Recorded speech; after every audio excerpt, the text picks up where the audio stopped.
Hello hi నమస్తే వెంకి.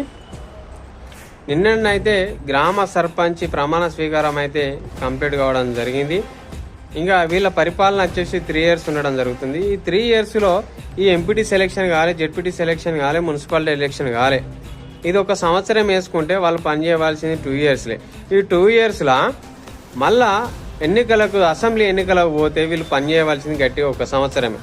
ఈ 1 సంవత్సరంలో గ్రామ సర్పంచ్ ఏం చేయాలంటే గ్రామానికి రావాల్సిన నిధులన్నీ తీసుకొచ్చే విధంగా గ్రామ సర్పంచ్ ఉండాలి.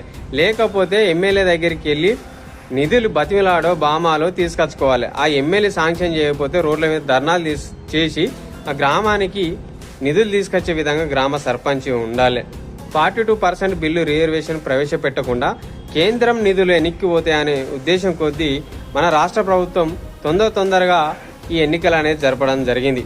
ఆ నిధులన్నీ తీసుకొచ్చే విధంగా, ఆ కేంద్రం నుండి వచ్చే నిధులన్నీ తీసుకొచ్చే విధంగా ఈ సర్పంచులు, గ్రామ సర్పంచులు ఉండాలి. ఒకవేళ సర్పంచ్తోని కాకపోతే ఆ గ్రామంలో ఉండే యువత ఆ సర్పంచ్ మెడలు వంచి ఆ సర్పంచ్తోని పనులు చేయించుకునే విధంగా అక్కడ యువత ఉండాలి.